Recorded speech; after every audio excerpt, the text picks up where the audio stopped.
Welcome to Donmar TV News Channel. Nagpapakita po ito, Sir Jerry, na unti-unting namumulat at lumalakas ang loob ng ating mga mamamayan dahil dito sa panawagan ni Pangulong Duterte na isulong ang whole of government approach and whole of nation approach upang magtulong-tulong sama-sama ang buong sambayanan.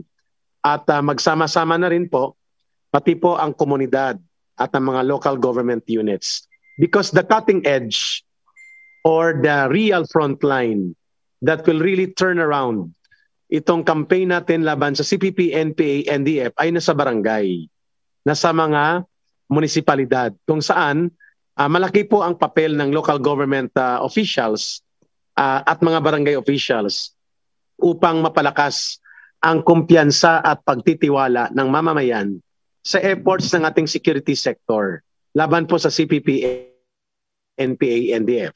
Pangalawa po, even the President himself is leading the ground upang po may pakita yung kanyang seryosong pagsusumikap na may patupad ang Barangay Development Program for interventions natin doon sa mga cleared barangays at doon sa mga barangay na iniwanan ng CPP, NPA, NDF at nangangailangan ng development interventions. At malaking papel dyan ang sustained and clearing activities ng Armed Forces at ng PNP. Kasama dyan ang pagpapalakas ng organisasyon ng mga mamamayan na dati ay nagiging bahagi ng tinatawag na politico-military infrastructure ng CPP, NPA, NDF sa kanilang mga underground building of organizations, pagbubuo ng kanilang unit ng partido at pati milisyang bayan or hukbo sa mga baryo or ang NPA sa baryo. Because of this development that the President himself is leading the ground para po sa malakas na mensahe, lumalakas na rin ang loob ng mga local government units. Kagaya din po ng nangyayari dyan sa Northern Samar, sa Eastern Visayas, and now sa Gihulngan, and many more. Pati na po dyan sa area ng Masbate, and even dito sa Bicol, at ibang bahagi pa ng Luzon. At pangalawa po, ibig din po naming banggitin na Colonel Zamudio sir or Sir Jerry, ang panawagan na ang mamamayan mismo sa whole of government approach at whole of nation approach dito sa Executive Order number 17 ni Pangulong Duterte na ipinatupad natin noong December 2018. The people are the key elemental factors. Yung mamamayan po ang pinaka-importanting sangkap upang maging matagumpay po ang whole of nation na pagsama-sama ng buong mamamayan, nagkakaisa para ipagtanggol ang kapayapaan, ipagtanggol ang ating kalayaan mula sa terorismo at madugong pag-iiral ng organisasyon ng CPP, NPA, NDF. Sa loob ng higit 5 dekadang nakakalipas ay nandyan sila. And on that note, sa darating na March 29, yun din po ang theme or the central message na gusto nating ipahiwatig sa buong kapuluan at buong sambayanang Pilipino, including sa iba't ibang panig ng daigdig. Nagkakaisang sambayanang Pilipino upang labanan at tapusin ang armadong terorismo at madugong karahasan ng CPP, NPA, NDF sa loob ng 52 anyos na umiiral ito. Nagkakaisang mamamayang Pilipino upang ipagtanggol at isulong ang kapayapaan para sa tunay na pagunlad ng ating bayan at nang sa gayon ay wag nang magpatuloy ang pagsira at pagwasak sa kinabukasan ng ating kabataan at ng ating mamamayan na dinudulot ng mga karahasan, pagpatay, panununog, pangbobomba at iba't ibang pamamaraan ng pag-terrorize sa ating bayan na ipinapalaganap ng dati naming organisasyon. I would put an emphasis sa General Jerry Zamudio sir. Dati naming organisasyon. We've been there. We live by that with the lives of violent means of existence and the practice of terrorism, deception, and manipulation until we realize that we have to redeem ourselves at magbalik kami sa aming mga pamilya at magbalik sa komunidad at makipagtulungan sa pamahalaan upang bawiin ang aming mga pagkakasala sa ating bayan at sa ating mamamayan. That is the reason na itinatag namin ang sambayanan. At bilang mga kadre dati, ng CPP, NPA, NDF, naniniwala po kami na ang pinakasentrong lakas na pinanggagalingan po ng patuloy na pag-iral ng CPP, NPA, NDF ay hindi lamang po ang kanilang partido, ang kanilang hukbo o ang kanilang mga alyansa. It is more of the people.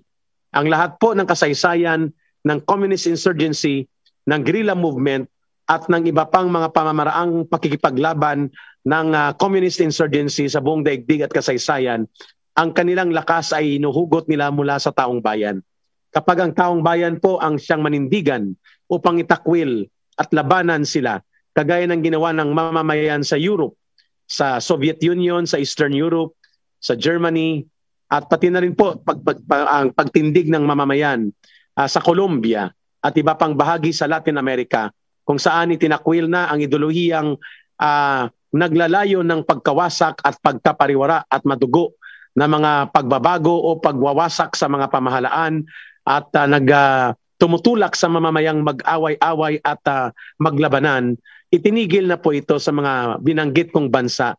At ang nagpatigil po niyan, General Zamudio, sir, ay ang nagkakaisang lakas ng mamamayan na nakipagtulungan at nagkaroon ng suportahan sa kanilang mga pamahalaan, which is exactly the same direction na ating pinapatnubayan sa National Task Force to End Local Communist Armed Conflict.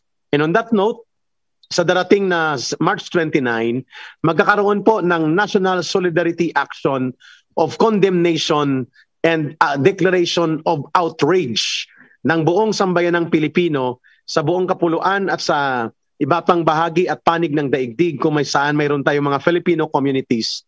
Laban po sa CPP, NPA, NDF. The program will start at 3 p.m. in the afternoon of March 29. At ang iba, morning may mga peace caravan po. Ang iba mayroong mga peace forum, virtual, at ang iba ay mayroong display of tarpaulins declaring persona non grata at pagtatakwil sa CPP, NPA, NDF. But until 5 p.m. po, magkakaroon tayo ng Uniform Common Action.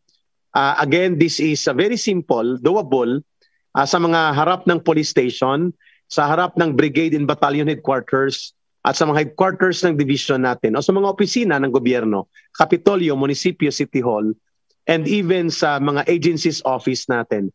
Candle lighting with black ribbons na nakatali sa kandila o kaya hawak natin to symbolize dalawang bagay, yung ating solidarity as a people and as a nation to condemn and show outrage sa patuloy na pag-iral ng karahasan at madugong pangwawasak na ginagawa ng CPP, NPA, NDF sa ating bayan. At pangalawa, the message of our solidarity sa pag-alala po sa mga namatay na mahigit kumulang 50,000, 50,000, mga 35,000 civilians, including na rin po sa hanay ng NPA at mga civilian na mga katutubo at mga mamamayang kanilang pinapatay, and 15,000 almost na mga sundalo at pulis na nagbuwis ng buhay upang ipagtanggol ang kalayaan at demokrasya ng ating bayan at pangalagaan ng Republika ng Pilipinas. It is a day of remembrance for them also. Hindi lamang outrage. So the program will start 5 p.m. Simultaneously, we will have a candle lighting by 5:45, and there will be a Facebook platform at kasama po ang APA Pilipinas na ating ipinapanawagan to carry the program of live stream and Facebook live feed. At by 6 o'clock po, pagkatapos ng ating brief uniform action of candle lighting and display of black ribbon, ay sabay-sabay nating aawitin po ang pagmamahal sa bayang Pilipinas sa pamamagitan po ng madamdaming pag-awit at paggunita natin ng ating pagmamahal sa inang bayang Pilipinas, ang pag-awit po natin ng Pilipinas kong mahal. This is such a very simple, solemn, and symbolic but collective action ng buong mamamayan at nananawagan kami sa mga taga-DIPAW, mga information officers ng Philippine Army, Philippine Air Force, at ng Sandatahang Lakas at ang mga information officers ng PNP na magtulong-tulong po tayo in the next 5 days or 4 days na may palaganap po ang panawagang ito. And on that note po, mayroon din mga pagtitipon ang Filipino global communities sa United Kingdom, sa Germany, and Switzerland, I think. and maybe parts of the US upang magpakita po ng kanilang paninindigan sa pagdepensa at panawagan na magpanindigan sa pagtatanggol ng kalayaan at karapatan at kapayapaan para sa ating inang bayan laban sa gapos ng madugong karahasan at pangwawasak ng terorismo ng CPP, NPA, NDF. So this is going to be a global participation also of global Filipino communities, General Jerry Zamudio, sir. And we're very glad to report that na in the next 4 days, tuloy-tuloy na po ang through the program of Up Pilipinas, ang ganitong mga panawagan to drumbeat and coordinate the message of preparation for a very simple and yet meaningful and solemn collective and solidarity action ng buong sambayan ng Pilipino on March 29. It will never be a day of celebration for the NPA and for the CPP for their existence. It will be a day of solidarity and collective action of the Filipino people for condemnation and outrage against the terrorism and the bloody trails of the existence of CPP, NPA, NDF sa ating bayan. It will be a strong message.